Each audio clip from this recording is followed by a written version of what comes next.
Hey, welcome back. Good to see you again. Thanks for joining the channel. Today on the bench we have a Marantz tuner. This is a Model 150 stereophonic tuner. AM, FM, very nicely optioned out. Probably was one of Marantz's top of the line tuners in the day. Don't know. This one's special. It has the scope. It's got the dial scale and the scope. It has no meters because it relies on the scope for your metering on your AM, FM, and your multipath. So yeah, this is a Klein unit. He brought it to me. He says the scope doesn't work. He took it to other places. They told him the scope is dead and they couldn't find replacements. It's not fixable. I think maybe they were trying to convince him to give up on it. I don't know. I don't know what the story is with other techs giving stories about things that don't work. So we're gonna go through and figure this out. If the scope really is dead, we're going to see what our options are and how to get this thing working. So I did get this probably about a week ago, and I've been finishing up something else on the bench in the meantime before this can come on. I did plug it in and I played around with the tuning, and I did not get any stereo indication. Stereo lamp is right here, but hard to see.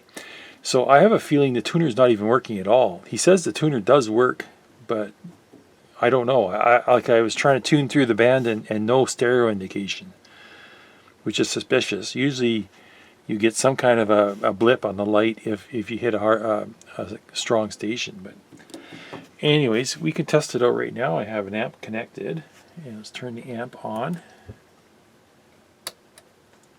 and turn down the volume on the amp. And let's turn the power on this.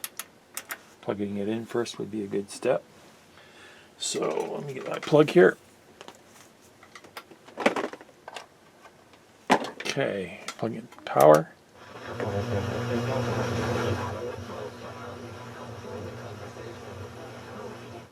We got one channel only.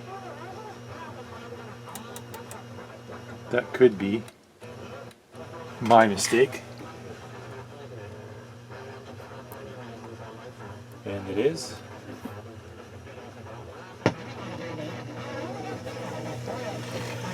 Okay, we got both channels. We're talking about anything else. We're keeping it loose. Takeovers in 18 minutes. Oh, there's the stereo lamp. Okay.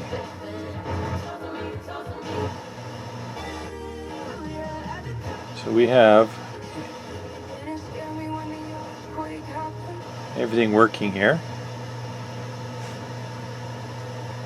Let's tune in a station. Let's turn off the muting and plug my amp back in.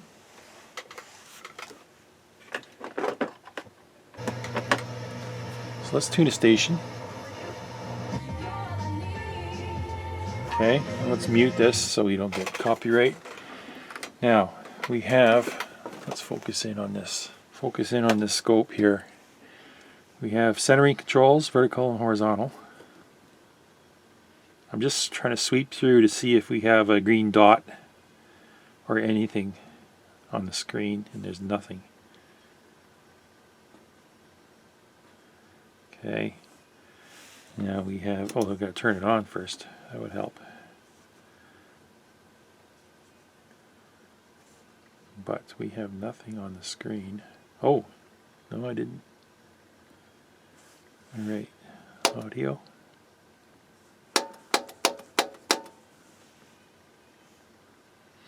Now we have a couple of controls in the back. Let's go visit those. So we got these two here, focus and brightness, and I'm just wondering if these are tweaked.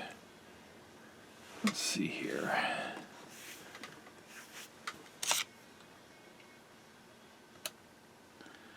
Let's try this one.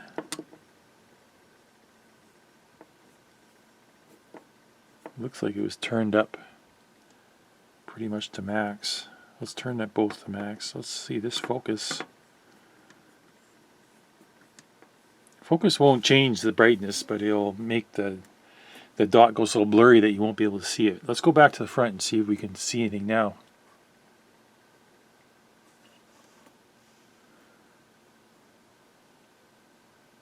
It's definitely Looking like we have no beam on our just adjusting the brightness. There's nothing there. I'm going to adjust the focus. Don't see anything. Alright. So, he is correct. It is not working, but we don't know why. So let's open it up and get into it. I'm just going to do a scan through the band here. I just want to see how sensitive this tuner is. It's pretty weak.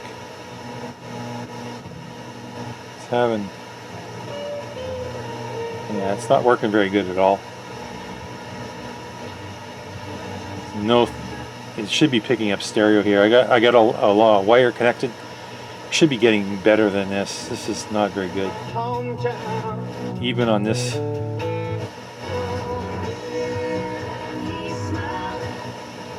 So much more. Conveniently located in West Edmonton. Yeah, it's quite weak. All right. It's got the faux wood grain vinyl wrap on the lid. Okay, so we got screws out. Power plug's pulled and power is off. You can take this and we can flip it. You can see a heat scorch in the center here. That corresponds with these two holes. So we may have some heat coming out of these holes. So it feels a little warm. Let me confirm that. I think, yeah, that's got to be it. It's right in the center. Okay. So everything's covered. We have covers everywhere. Marantz in the covers. So here we got FM front end. This is probably the tuning block here. And the AM tuner. Take the covers off. Okay, so we have a oscilloscope shield over the tube here. It says low voltage power supply. Obviously you can read that FM multiplex. This does feel warm. This is a low voltage supply, so 23 watts going in. I expect to see, yeah, that's about right. Fairly big transformer. Enough to handle the power for everything here.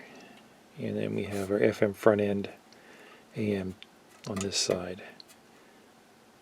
FM discriminator. Yeah, it's very nicely laid out.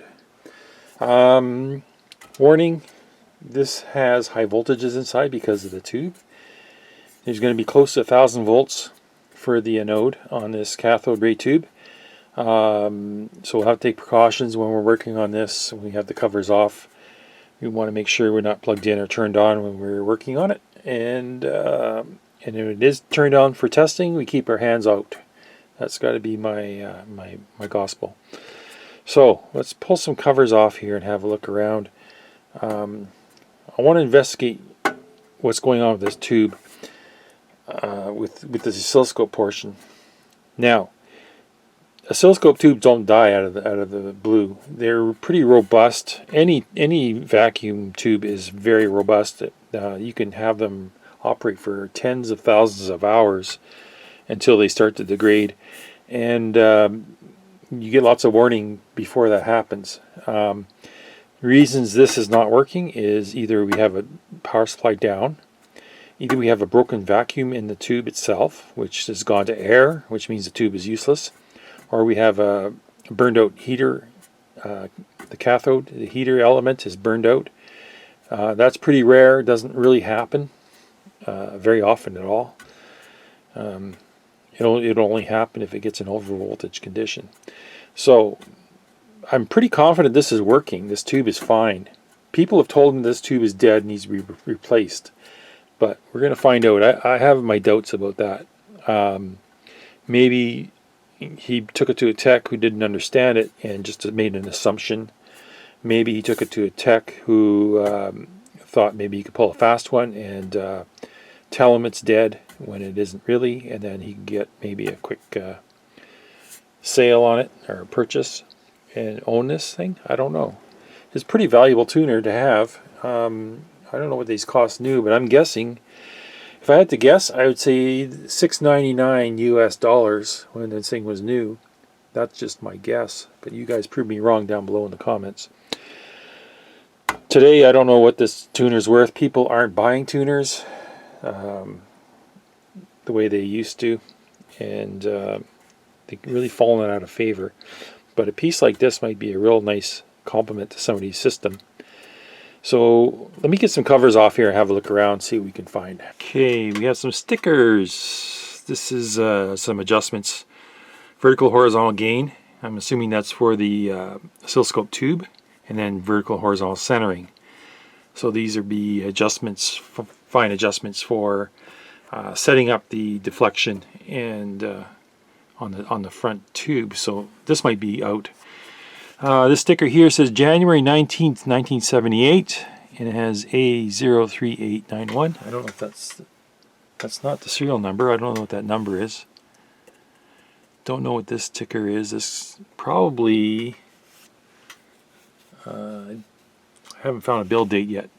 And we also got another sticker here, 22778. This is February 3rd, 1981, and it says number 4. Don't know what that means either. That could be a service sticker. Somebody was in here servicing it. It's not unusual for, if this is the build date 1978, and it's not unusual for it to break down within a year or two of being in use. So power's off. It's unplugged, so I can pull these lids off. Let me see here. There we go. All right.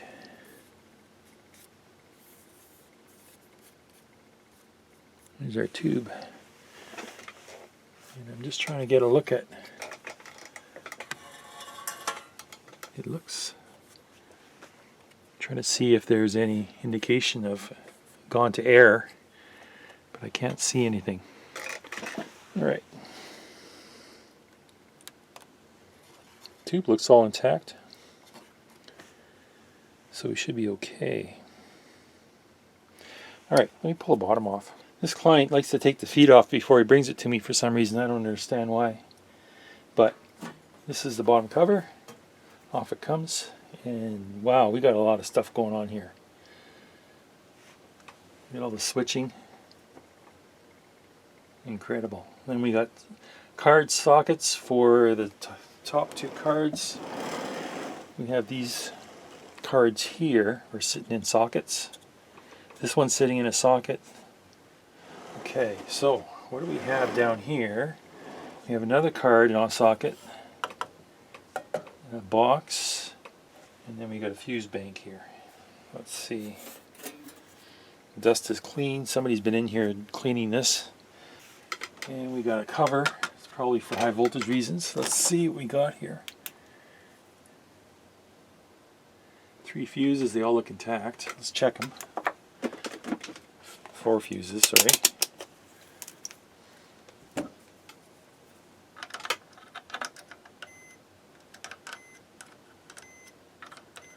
Okay, those fuses are good.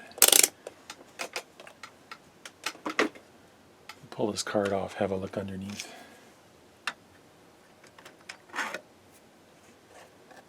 Okay. Going to be some of our high voltage supply under here. So this is high voltage supply and deflection. I can see we have long tail pairs here and here. This would be for horizontal, vertical. They would have a channel for each, so there'd be 2 channels like a stereo amplifier, because they're amplifying the signal for horizontal and vertical, right? So they would have an amplifier. It consists of a long tail pair, and then we have a couple of drivers here.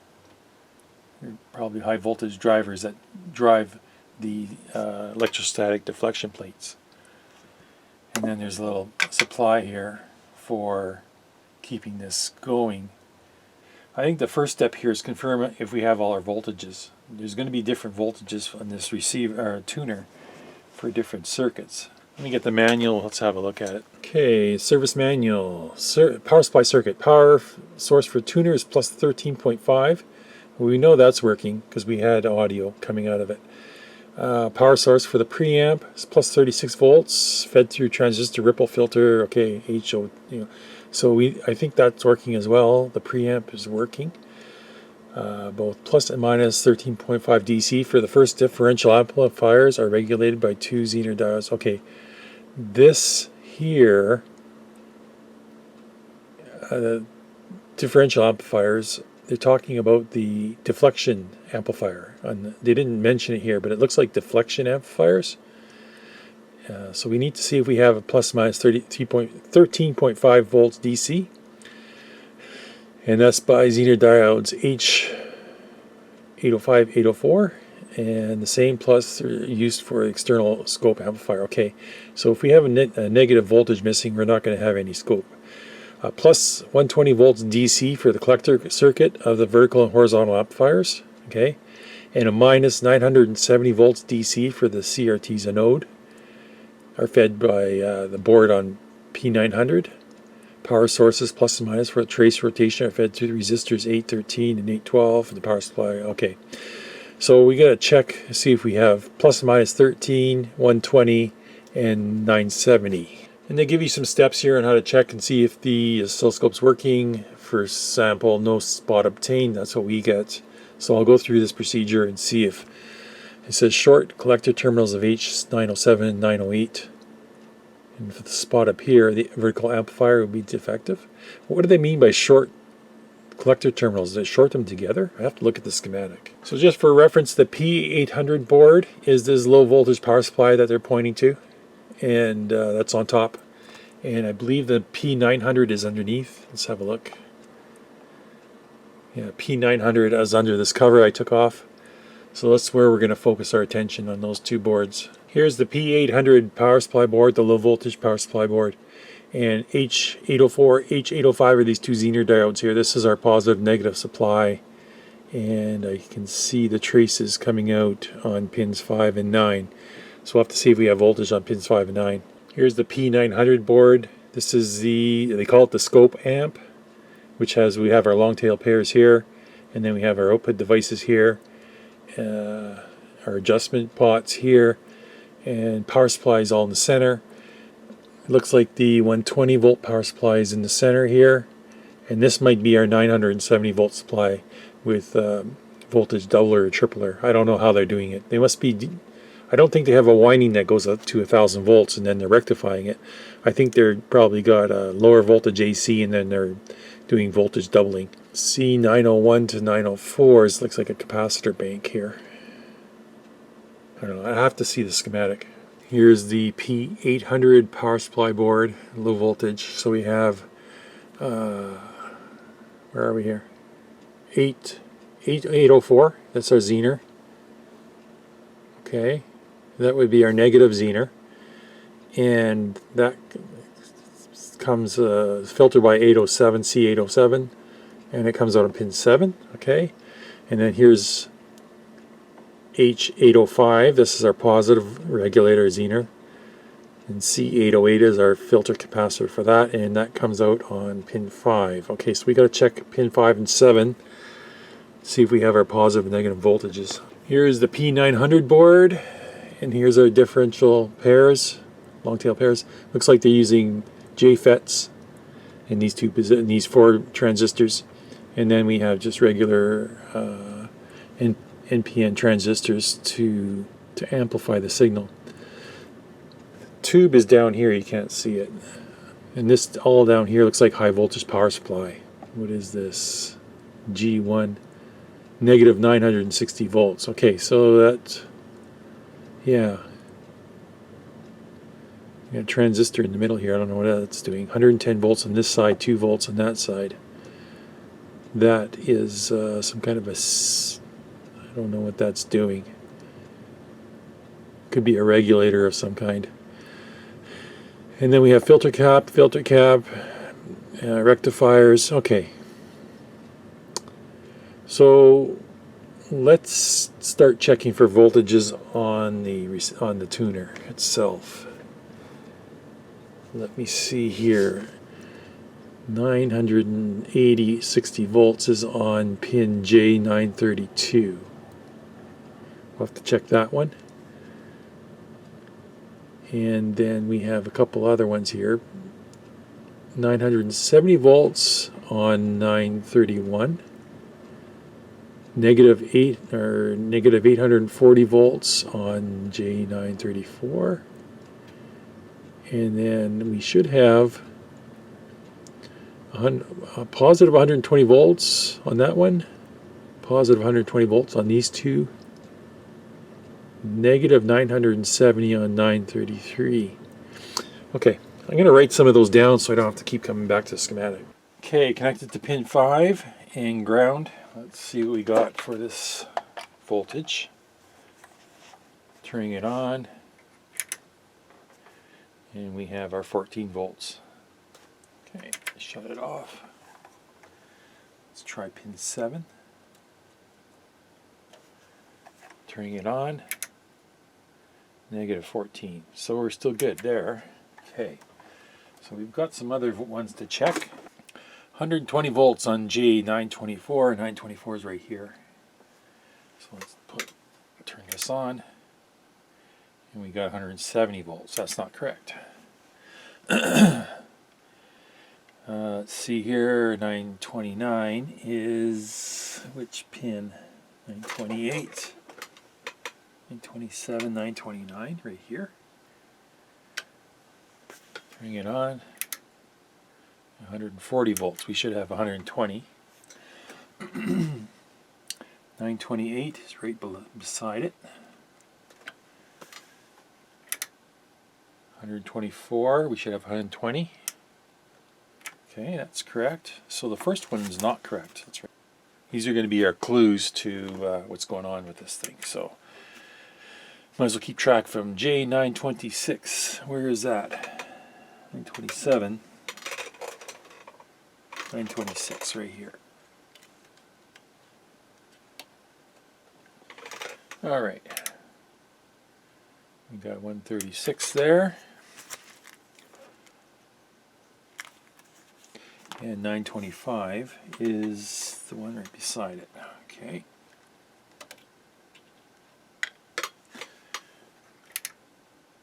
And we got 125 there. All right. So we should have on the P900 board on 931, we should have 970 volts. Let me see if I can find 931. There it is.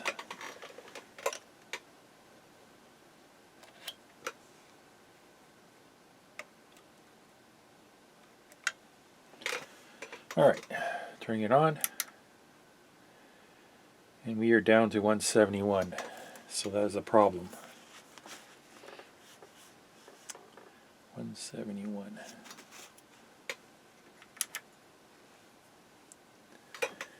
$933, 931, 933 should be the purple wire. And we got 170 on that one as well. That's the problem. Looks like we're missing our 900 volt supply here. Pin 930. Is this brown wire? Is it brown? I can't really tell. Turn that on. 170 volts again. That's really odd. Okay, P900 J932 should be 980 volts. 931, 930, 932. Yeah, I think so. 167. And on 934, we should have 840 volts.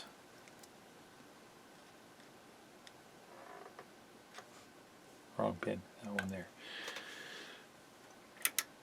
And there we got 173. So we're missing all our high voltages. They're not here. Something's going on with this supply. Let's pull a plug. And we're going to have to discharge these caps somehow before I start sticking fingers in there. And we're going to have to figure out why we have no high voltage supply. have to think it might be the voltage doubler is dead, shorted diode, something like that. So let's see here. Let's check the voltage on these caps.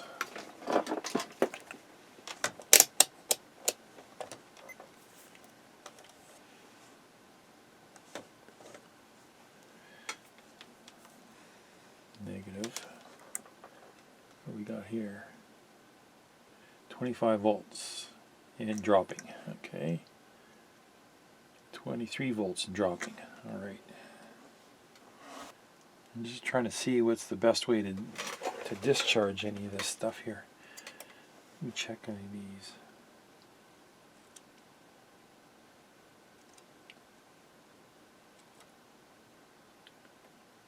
We're down under 12 volts, so it's safe to handle this board.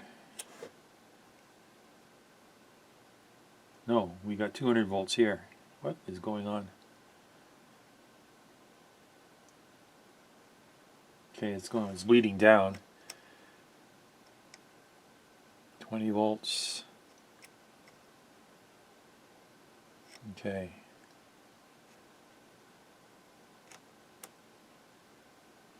Eight volts.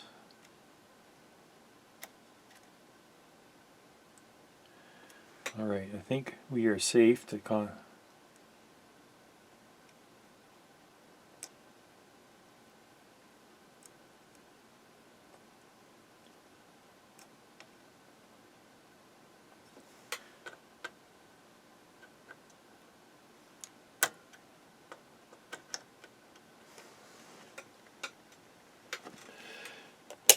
Okay, I'm pretty confident we're safe now. No more high voltages. I'm going to pull this board out. Okay, between pin 930 and 933, I got, what do I got here? 930, 1, 2, 3. 0.6 ohms, that's good. That's our filament. So we know the tube is okay. If I pull the fuse, we should still good. One other possibility I didn't think about till now is we might have a shorted tube here. I'm checking on some of these. We have instead of 120 volts we have elevated voltages. We have 170, and on some of these other ones that should have elevated voltage we have low voltage, which is 170. So maybe we have a shorted tube. That would definitely cause our voltages to be all out of whack. So I'm going to go through here and check some of this with a continuity and make sure we don't have any shorts, and I'll let you know what I find. So the filament's good, we have no shorts. The only other thing that could be wrong with this tube is if we lost our vacuum, and I don't think we did. I just don't see it. This tube doesn't. No, we didn't lose our vacuum because we still have our silver on the bottom here. Yeah, so this tube is still good. There's nothing wrong with this tube. We need to look somewhere else for a problem. Alright, trying to decipher this puzzle. So I measured the voltages on these plates. There's two horizontal, two vertical plates, and they're all supposed to have about 120 volts on them. That's the deflection voltage. Now, when the voltage is equal between x plus xy, you get your dot in the center, right? And then if you either increase the voltage on one of these two plates or decrease the voltage, then your dot moves to one side or the other because electrostatic deflection. So we want these voltages equal. This y plus and y minus, and then down here we got x plus and you can't see it. X plus and x minus. These two should be equal as well. And if all four voltages are equal, you have your dot in the center of the screen. Okay, that's what I was trying to figure out here. And then I did measure, these are the outputs of the four amplifiers for the plates. We got two for horizontal, two for vertical. I got 125 volts here, 140 volts here. Okay, and then I got 125 volts here, 136 here. So there's a difference of about 15 volts. Now, I don't know if that 15 volt difference is enough to make that dot fly off to the side of the screen. You can't see it anymore. I don't know. I don't think it is. Now, that should all be adjustable with these pots here. This is your horizontal center, your vertical center, and they're 10K pots. And what they do is they balance this voltage here. Let's see here, they got trim pots inside, and then they have these two on the front panel. And you use these two pots to center your dot in the screen. So what you're doing with these two pots is you're balancing these amplifiers so that they have the same voltage. Right now they're not balanced. Even though the knobs were in the center position, we don't have a balanced voltage. So that might be cause number one. And then I started thinking, why do we only have 170 volts when we should have close to 1,000 volts? And looking at this circuit here, J920 and 921, that's the two red wires that come from the transformer. This is our high voltage supply, AC supply from the there's a winding in the transformer. I don't know what voltage it is. I'm assuming it's probably around maybe 300 or 400 volts AC. Goes into this circuit here. This wire here is ground, and this is a voltage doubler. And what this does is on this here, power going in, this is our DC out. This R926 is 100K. And then what they do is they attach it to the filament, because the filament is biased negative 970 volts. So this is negative voltage, and it's close to 1,000 volts, right? And then they have a couple of caps here to filter it. And I checked all these caps, they are fine. None of them are shorted.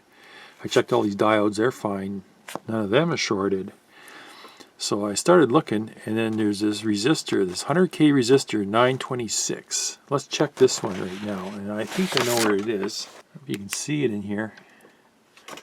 926 is this 100K resistor right here, and it's a carbon comp. Can you see it there? Let's test that resistor.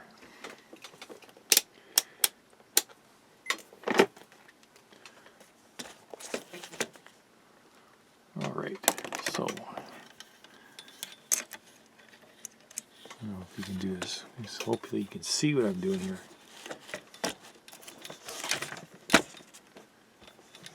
Alright. Connection on the bottom, connection on top. Look at that. That resistor's measuring mega ohms. So that resistor's open. That's the reason why we have no high voltage. So let me get a new 100K resistor in there, and we'll see if this thing fires up. Have a look at this resistor. So on this side, I don't know if you can see this. It's going to be hard to see on camera maybe. Fuzzing. Okay, look at that side. Looks normal. Look at this side. It looks all different, right? Looks corroded, maybe burnt, I don't know. But this is definitely says 100K, 5%, 10%, sorry. Let's connect it up. I'll show you what it measures. Where's this fuzz coming from? Okay, here we go.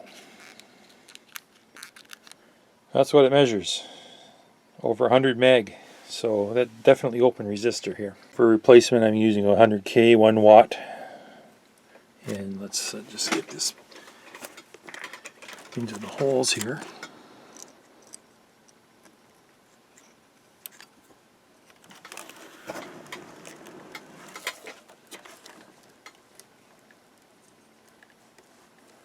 Okay.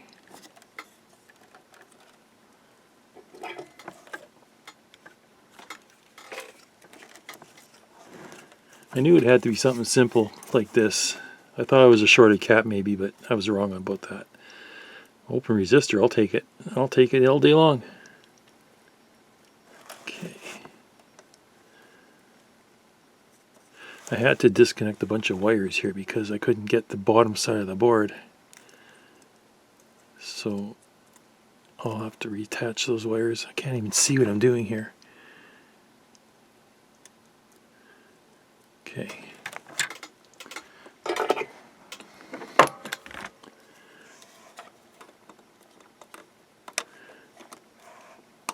sure the owner will be pleased if we get this going again.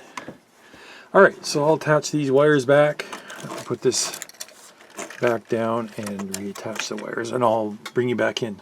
Okay, wires reconnected. I think what I'm going to do is I'm going to set this to center, this brightness.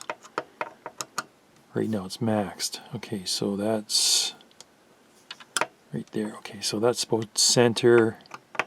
Focus is centered as well. Alright. I'm not going to touch these yet. I think I'm ready. Plug it in. And turning it on.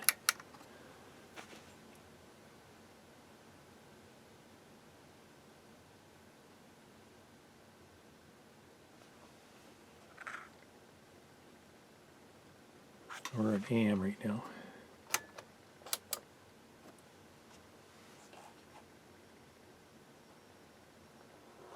Still don't see any dot.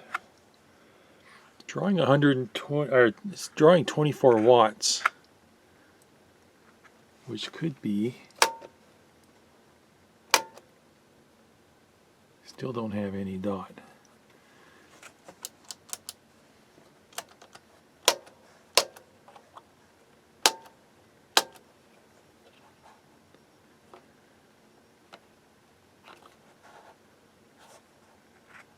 I'm going to crank the brightness on the back.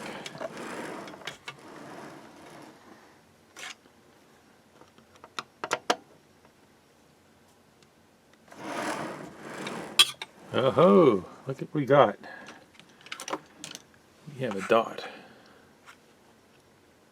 Okay. Our focus isn't very good. Let me tweak the focus.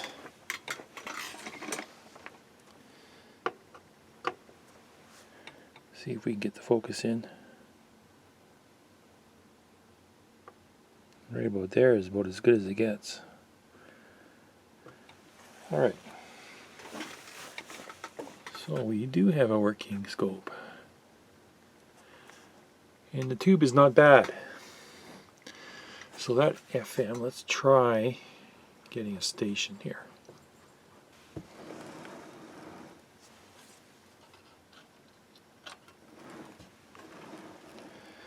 Alright, what are we on? We're on FM. We're on multipath, that's what we're on. Okay, so let's just tune around. Let me see how it freaks out.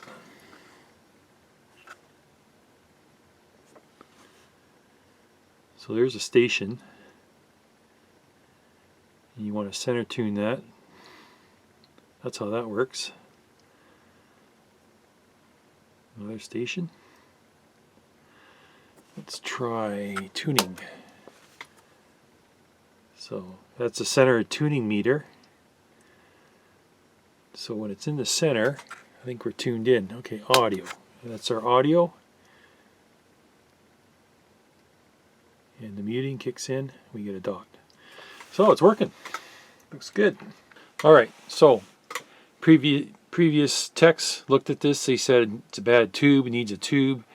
That's an easy thing to say when you don't check into why there's no high voltage or no voltage missing, or you know, you do a little detective work, you can find it. It's not that hard. Okay, we got this going. Now I emailed the client. I wanted to know if he wants the capacitors changed in this thing. I would say yes, it does need it. I pulled out the low voltage power supply board and those capacitors look baked. And I tested them. They were down in value, but they haven't failed yet. So I really think it should have it. So, but it's his call. I emailed him and let him know the situation here, and he's going to get back to me and we'll replace the caps if he wants it. If not, it looks pretty good. No lamps are out. It does need alignment, which I'll do at the end, and then this will wrap this one up. Okay, I just talked with the owner, and he gave me the okay to do the caps. Let me shut this off. And I'll show you one of the reasons why this board here, this low power this low voltage power board is kind of, really gets quite hot. But I don't know, you can see those caps are, this one in the center is baked. It's got that dark brown look to it now. These are Elna 330 microfarad Elnas, and they test around 300 microfarad each. They're holding up, but I think this whole thing should be recapped, especially when you come across some of these old Mashashita caps. I don't see any of them leaking yet, but it would still benefit. So I'm going to go ahead and do this. Hopefully it won't take me too long. It looks quite modular. There's two boards pull out here. There's a board that pulls out there. Let's see what's on the bottom here. On the bottom, got 4 caps, 5 caps, 2 more here. This box, I don't know what's in this box. Yeah, so I'll just spend the rest of the day. I probably won't touch this board any more than what I did. There's 1 cap here to change. These, I'll test them. If they're fine, I'm going to leave them alone. One thing I'm going to do before I go any farther is, cleaning is a big part of what I do here. So I'm going to clean everything in this area. I'm going to clean, maybe take the tube out. I have to clean, I want to clean the face of the tube, but that might have to be disassembly for that. Clean everything, clean the shield, and then I'm going to put the shield on here just to protect the tube from any accidents that might happen. If you hit it with a screwdriver or ding it with a shield or something, you might crack the glass, and that's the end of it. So I'll do that first, and then because there's really nothing else to do under here other than cleaning. Gonna get busy on recaps. Everything's gonna get recapped and inspected and cleaned. So, but first I want to get this dealt with. All right, just working my way through the recapping. This is going well. A lot of these boards are done already. The caps I'm pulling out, they're pretty much, they've had it. They don't need any more time in the. Yeah, they're pretty poor condition. They're they are high in value. They really drift up high in value, more than 20% for sure, which suggests that they're high leakage and electrically leaking. This board here is a P800, and this is probably the worst one of the bunch. This one's got all the heat damage on it. You can see the heat damage here from this resistor.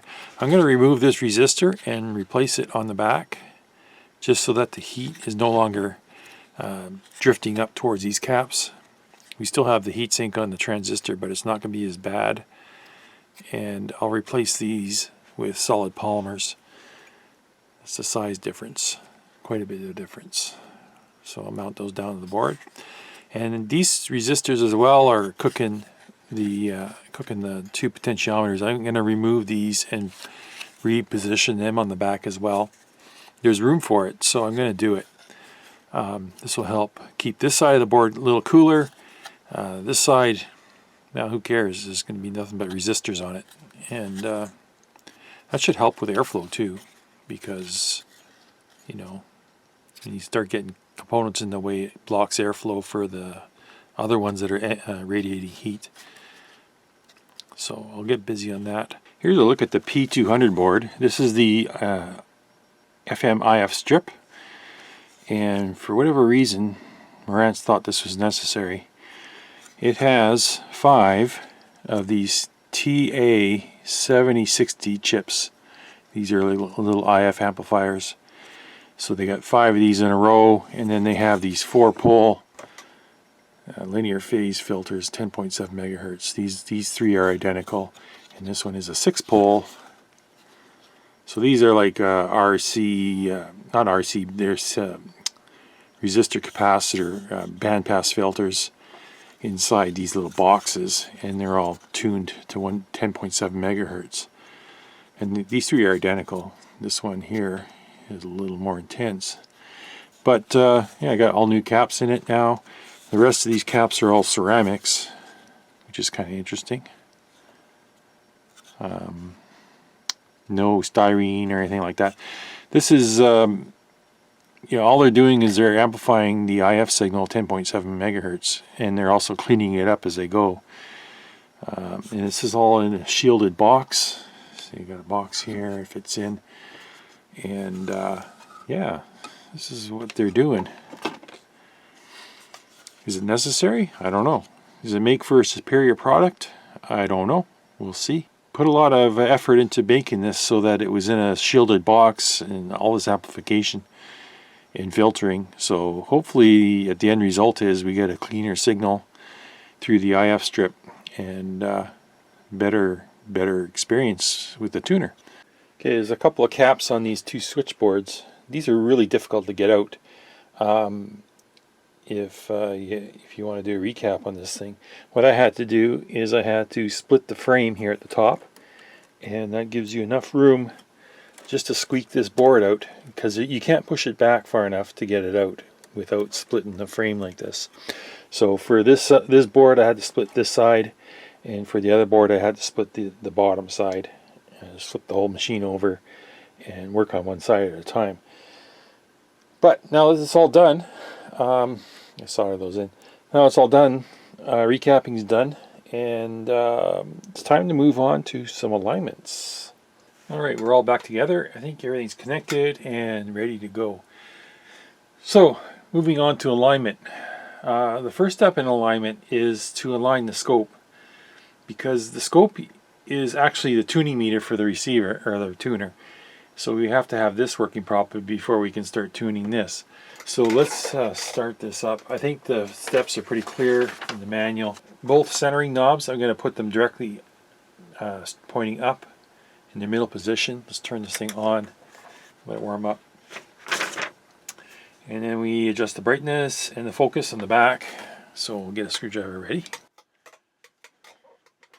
There's our dot. Can you see that? I'll zoom in a bit. Okay, I'll leave that there. Okay, focus and brightness. Let's adjust the focus a bit better. It's kind of not really as... Let's turn the brightness down too. We don't want to burn the phosphorus. The brightness is cranked right up. So I'll turn that down. Okay. Now, with our centering controls pointing directly up, our centering is not good. It should be in the middle of that circle. So what I'm going to do is I'm going to adjust the centering trim pots here. This is the horizontal trim pot. So we're going to bring that into the center. Pretty close. The vertical. Okay. Now, is that centered? No, it's not. This one too far.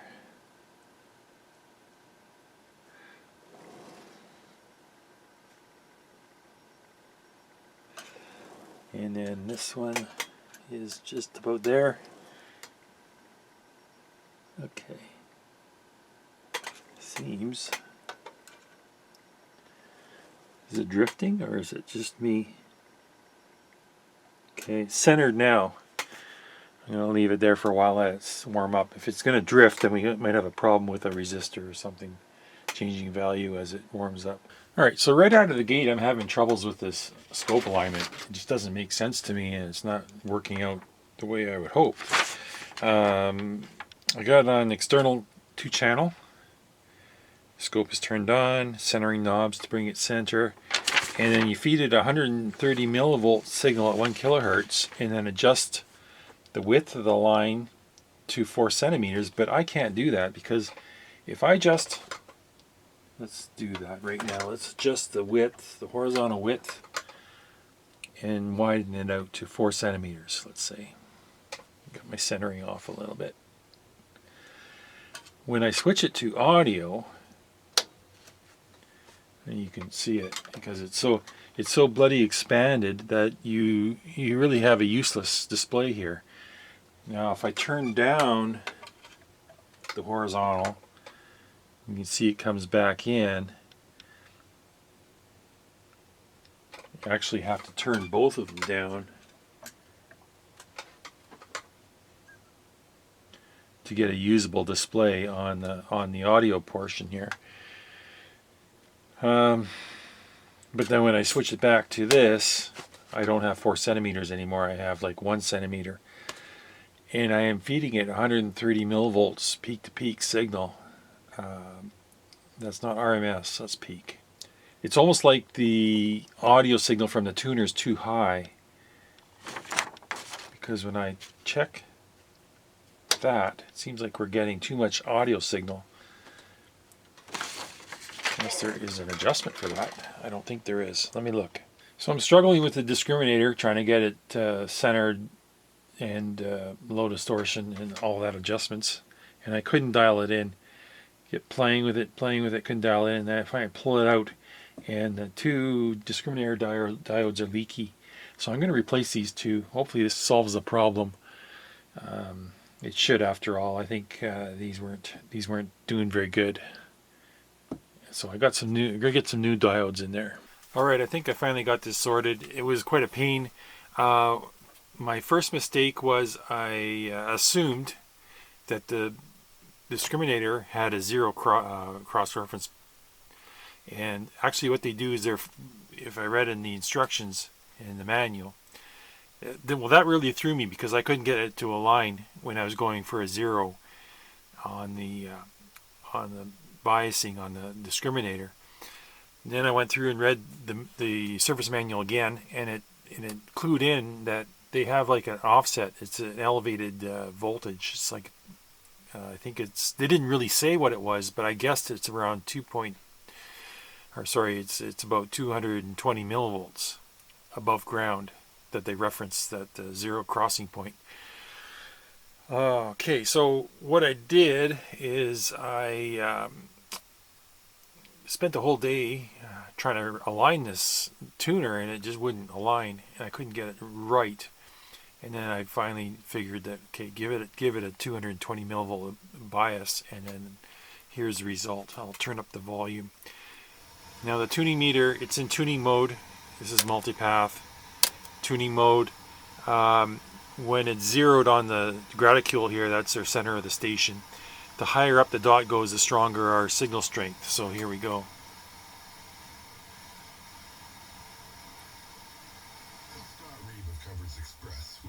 That's a very weak station.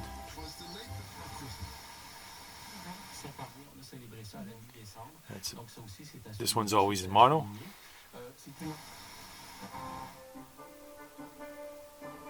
Sounds good. Nice, clean, quiet background.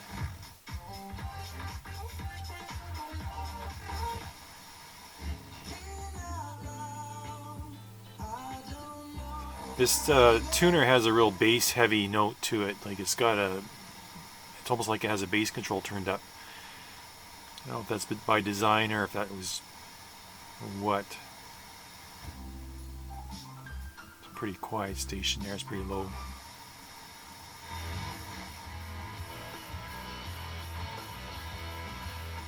It's pulling in stereo pretty good.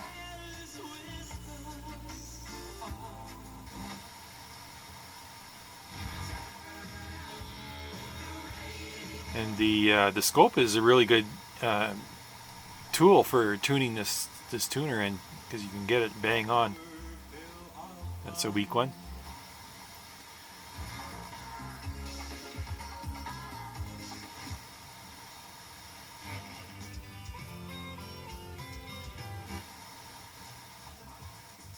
That one barely comes in.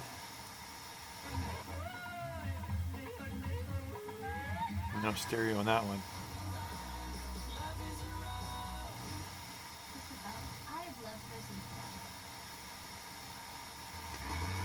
I'm just using a chunk of wire for an antenna right now.